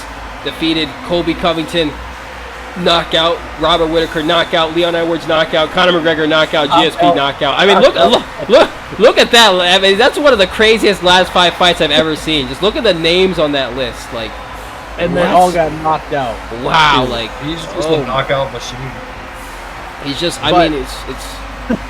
Speaking of GSP, is it true he even got injured, or did he just, get abducted by aliens and they forgot to send him down? That's not coming from me. Apparently, Joe Rogan had the inside scoop on that. Oh, well, if Joe Rogan says so. About that. If Joe Rogan says so, I mean, who's to doubt it? All right, Jake Carter now making his way to the cage, the reigning, defending UFC middleweight champion, Jake Carter. He's also got a championship in boxing here. He's 18-1 in that sport, but here in the UFC, Jake Carter has had a similar resurgence as Tyron Woodley here. He obviously dropped one to Adesanya here, all the way back at UFC 4 across 3rd rounds. But ever since then, he's had a 100% finish rate. He's finished everyone that he's been in the cage with ever since then. Actually, I believe all of Jake Carter's wins come by a finish. So. These are 2 of the most explosive guys you can probably put together at middleweight right now. Jake's obviously got that advantage, with the size advantage, the height, the size, reach advantage for Jake Carter. He's used to this weight class. He's been competing in this weight class for a while now. But Tyron Woodley, he's a big boy. He's got some genes that you can't account for. Those African genes, you can't really, substitute those, ladies and gentlemen. And you can't teach those. All right, we see Jake Carter's last 5 fights here. Conor McGregor, Derek Quinn, Israel Adesanya, Darren Till, all by finish. Kelvin Gastelum, all by finish. It's been a long time coming, Alan, for Tyron Woodley here in this middleweight division. Do you think Jake Carter is the perfect opponent for Tyron Woodley to come in the middleweight? I think he is, yes. But with the tear that T. Wood has been on, can Jake Carter? I don't think Jake Carter's ready for that T. Wood massive. And I don't mean to cut you off or anything like that, Alan, but the fact that Tyron Woodley is doing all of this in his 40s is absolutely insane to me. Yeah, 42 years old. I mean, I thought the reach advantage would be more for Jake Carter, but it's only a 2-inch reach advantage for Jake Carter. I just have to tell the tape. Just the longevity Tyron Woodley has to be, I feel like it needs to be talked about more. All right, here we go. Our main event of the evening. First round of a possible 5 rounds. Jake Carter already jaw-jacking here. Jake Carter. Obviously, Jake Carter's accolades speak for themselves here. He's got, obviously he's the middleweight champion, but he's a former welterweight champion and a former lightweight champion. And, he's defeated the likes of Eddie Alvarez. He's defeated, obviously, Conor McGregor, Israel Adesanya. The guy has defeated a list of Hall of Famers. On the other end, though, Tyron Woodley, I mean, this guy makes Hall of Famers look like ranked amateurs when it comes, when the tear he's been on. He doesn't even give him a chance. Right there, Chief. Tyron Woodley, I mean, it's just a fact of the matter. You saw what he did to Colby Covington, a former champion. Robert Whittaker, a former champion.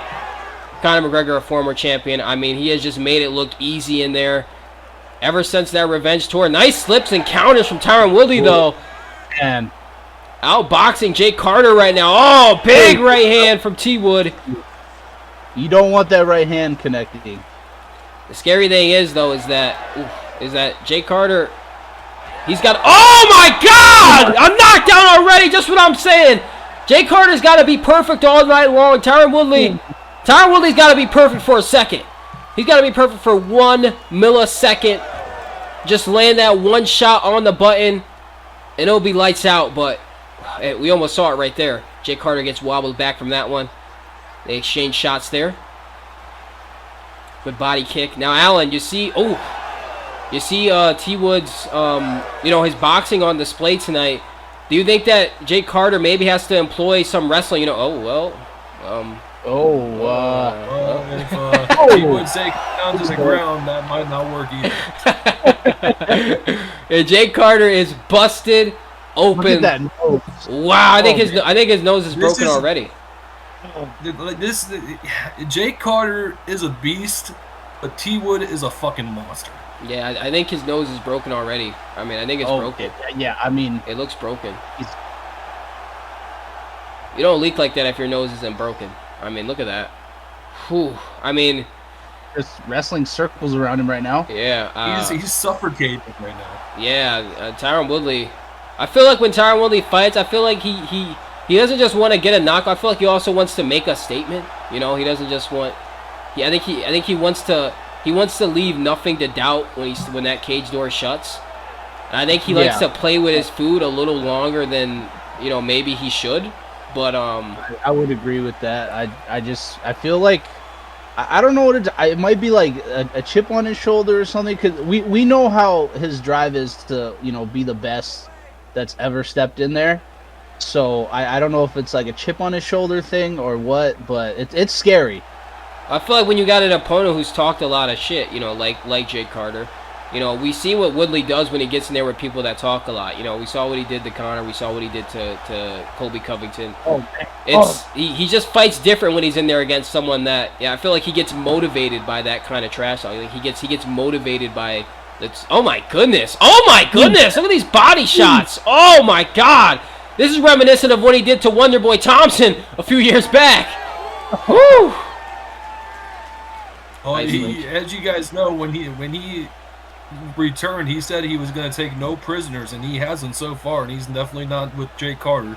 Yeah, it's just been straight executions. Oh, those leg kicks. Oh my goodness. Look at the reaction. I mean, his entire body shakes after each leg kick that Woodley throws.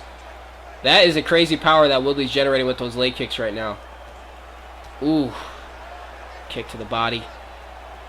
Exchange of jabs here. Another kick to the body for T Wood. Oh, pushes him down. Woodley's just bullying him right now. He's just bullying him. When was the last time you seen Jake Carter get bullied? I mean, it's been years and years. I can't remember there, partner. Wow, it's been years. Oh, big uppercut. Oh. Tyron, the chosen one, Woodley. I mean, Woodley just seems so much faster than Jake, too. He does, right? It looks like Jake is just slower. I don't know if it's just because his frame or what, but it's like, I don't know, for a 42-year-old, he sure is moving like a 26-year-old. That's the scary part. Drops him again. I think, and I also believe it's that nose, man. I think he broke his nose. I think it's getting harder for Jake to breathe right now. He broke his nose, and the reaction to those leg kicks, I wouldn't be surprised if, oh my goodness, that's the end of round number 1, ladies and gentlemen. You gotta be an absolute dumbass if you give that to Jake Carter. Yeah, a clear Tyron Woodley round. I mean, Tyron Woodley at middleweight thus far. I mean, you'd believe he's been at this division his entire career. Look how he's competing. Look at that lead hook. Oh my God, the uppercut followed by the lead hook. A beautiful, beautiful combination from Woodley. Look at that. Woo! Oh, and then, man. Yeah, look at that nose though. Oy. Dang. That nose is busted up. I think it's broken. I think Woodley broke the nose. What is... Does Jake Carter even do anything? Like, what does he have to do to stop Tyron Woodley? I know that sounds like a tall task, but... Yeah, I passed that question to you, Alan. What do you think Jake Carter has to do to, mitigate all the damage that's been done already? Well, obviously, pressuring Tyron isn't going to get the job done because you're going to be in range of his shots. You definitely don't want to be there. Wrestling doesn't seem to be working either. So, I mean, what do you really have? Maybe, hit and run, do one hit and back up, try it again, maybe. Yeah, I mean, he could try to stick and move here, he could try to stick and move here. He did that.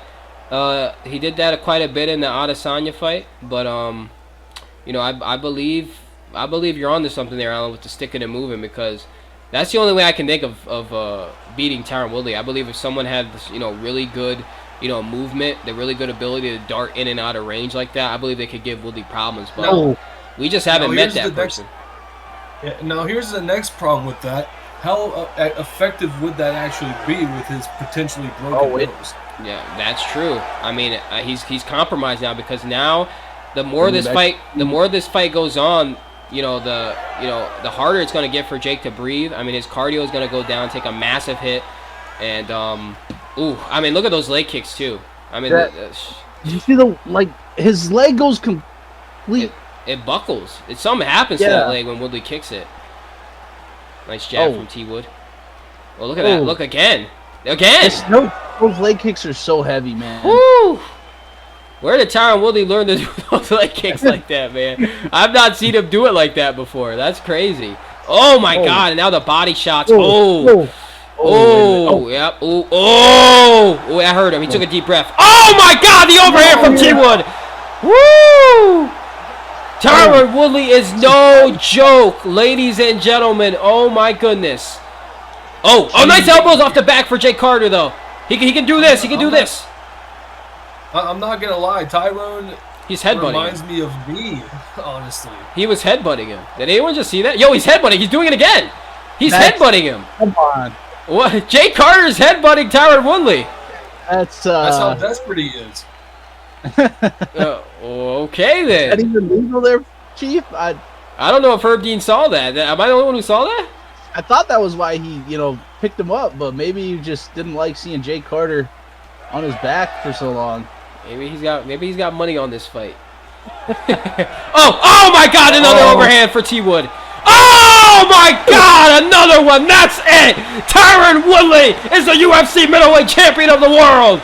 Wow! Oh my goodness! Oh my goodness! In the second round, Woodley's. Oh my God! Oh my! Woodley just said stuff that I can't repeat and slurs that I can't repeat. But oh my goodness! What an overhand! Woo! Right on the button, right on the jaw. Oh! Woo! Everything went flying. Everything went flying. Goodness. Oh, look at the way he folds. Oh my God. Yeah, I thought I saw a tooth fly too. What the hell? I saw a couple of things fly. His jaw's moving funny now too. Oh my goodness. Tyron Woodley, ladies and gentlemen, the new UFC 185-pound champion. The chosen one, Tyron Woodley, claims another kingdom. Definitely has to be in discussions for one of, if not the greatest of all time here in the UFC. Oh my goodness. And look at this performance. Look at this performance. 5 knockdowns. My God. Perfect on takedowns. 2 minutes of control time. Woo! And to think he only missed, it was like, he had 199 out of 239 strikes, I believe. He only missed 40 strikes. He almost didn't miss a single strike. Perfect. I mean, I don't even think that was round 1 was a 10-9. I thought round 1 was a 10-8. But look at that. Oh, look at all, dude. Right on the button. Look at that. Oh my goodness. That was crazy. Oh my goodness. Oh, that overhand right of Tyron Woodley is something massive. I mean, Jake Carter's known for it. And look at the way he lands. He's just like, everything shuts off. He's on his face. Or it's like he got gunned down. Like, wow. Honestly, the way he fell on his head that fast, that could have given him a concussion too. Yeah, I mean, I don't even know what to say, guys. Like, his head literally bounces off the canvas. I mean, that's crazy. Yeah, that's crazy. That's probably concussion city right there. And if his nose was already broken, it probably got even worse the way his face just planted into the mat. Yeah, Tyron Woodley. I mean, the kid is no. I don't know. I don't. Kid, but I'm pretty sure he's older than you. Hey, I don't know why I called him a kid, but I don't know why I did that, but oh man, he's just a little bit too much of the proper there, Chief. But I gotta consult my lawyers. But Tyron Woodley, I mean, Jordan of our sport. How do you stop Tyron Woodley? I mean, what do you do for Tyron Woodley? I mean, we talked about the sticking and moving. We talked about possible avenues that someone could exploit to take out Tyron Woodley, but even then, is that so easy to do? I don't know. I mean, you guys are the fighters. I'm. yeah, but it has to be. You have to be able to do that for 25 minutes. You know, you have to be able to do that for 25 minutes. It's. I mean, it's so much easier said than done. You get in close, he's popping you with shots. You know, you try to wrestle him, he's overpowering you. You know, it's the way Tyron Woodley just tears people down. It's. I don't understand. I don't get it. I mean, how, Alan? Do you think anyone can stop Tyron Woodley at this stage? At this point, you know, if you can't get him on the ground, you can't get him on the feet, and you can't get him in sticking and moving, there's not very many options left. You're gonna have to come out of way left field to be able to contend with something like that. And you know, I said it earlier in the fight. T-Word reminds me of myself. I'm not gonna lie to you. I definitely see the that's similarities. Pretty high there. praise right there. Yeah, I definitely see the similarities there. 100% finish rates. Sorry, I forgot about the Anthony. That just speaks for itself. But yeah, high finish rates there. I mean, Tyron Woodley's he's going back and forth with Luke Rockhold outside the cage right now. These two have been jaw jacking. You know, they do not like each other. I believe you don't need another Woodley and Colby. Yeah, that was crazy. You might want to get them away from each other. Rockhold's drunk, hey, but security, come on, let's go. But you saw exiting the cage there. You saw Chad Snyder was there to congratulate Tyron Woodley. Those two have been, I guess they're buddies. Tyrone? I thought I heard him say. Did he say Tyrone? Yeah, I believe he did call him Tyrone. I don't know why he calls him Tyrone. Tyrone Snyder. I believe he sees him as an honorary son, but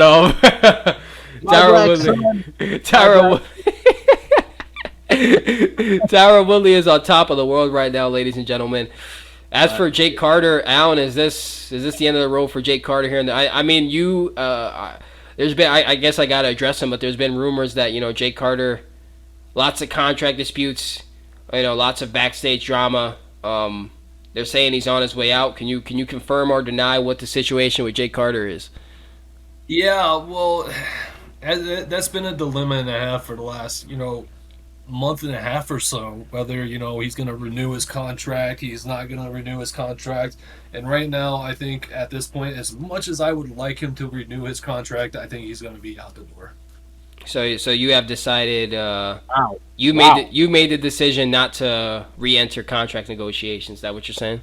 I have. That is correct.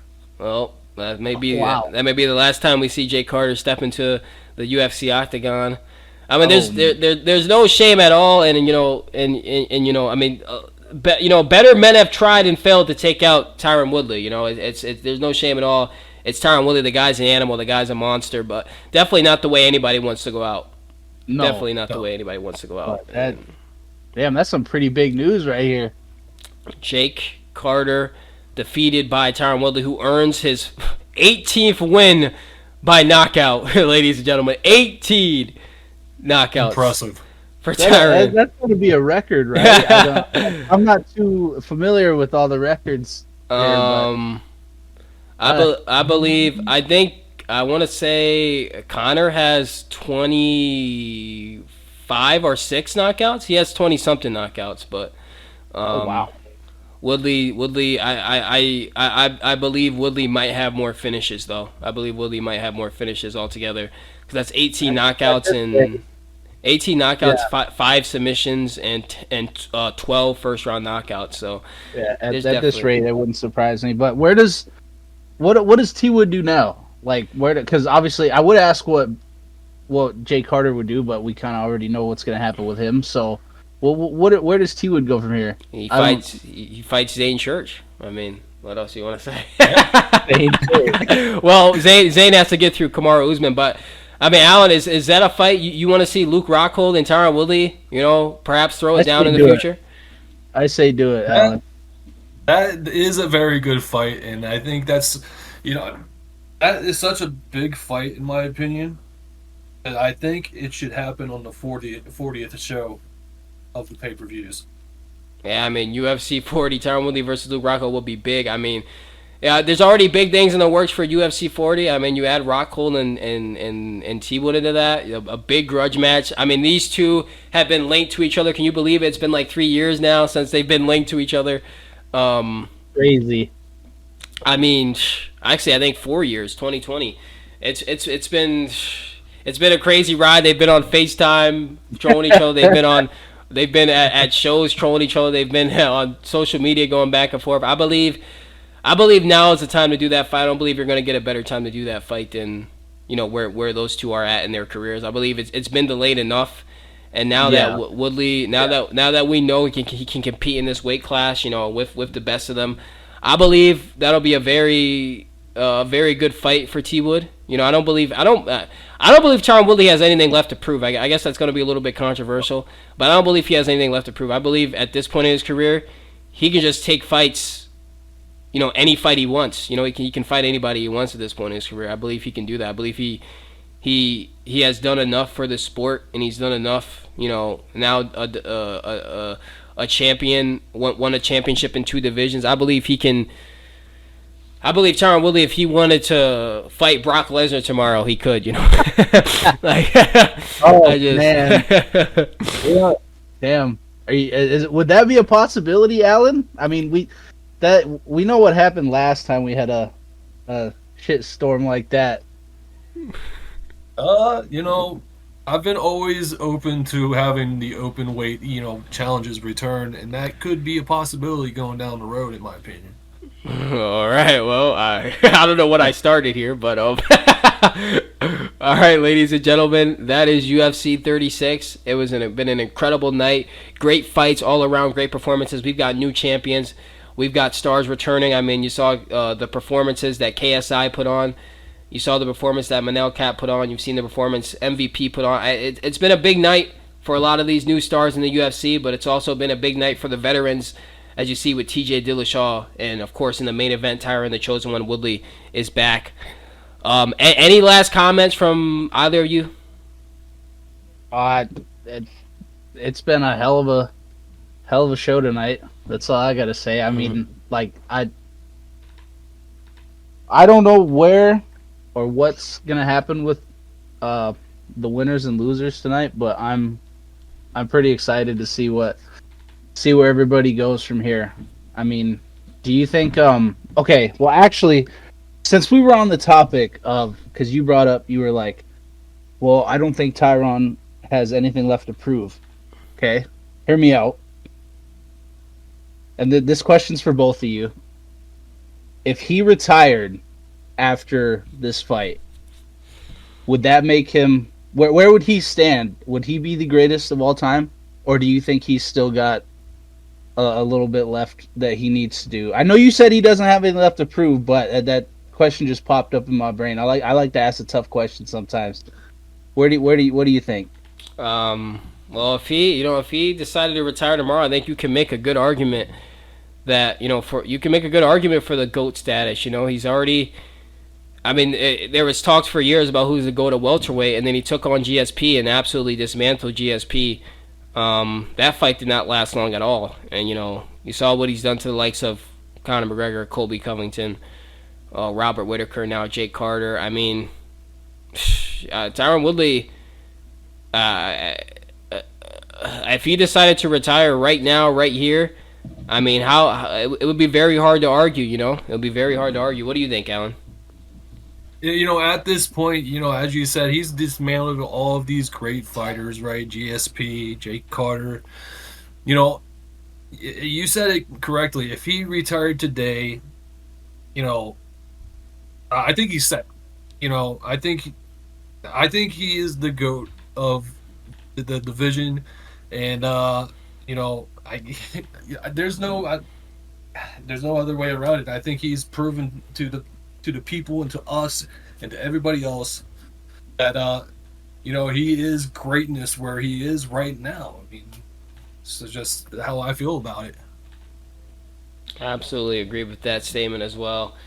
Tyron, the Chosen One, Woodley, is now the UFC middleweight champion, and for that guy, the sky is definitely the limit and then some. Congratulations to Tyron, the Chosen One, Woodley, And with a finish like that, you know what we gotta say, and that is, woo, woo, woo, woo, woo, woo, woo, woo, woo, woo, woo, woo. Ooh.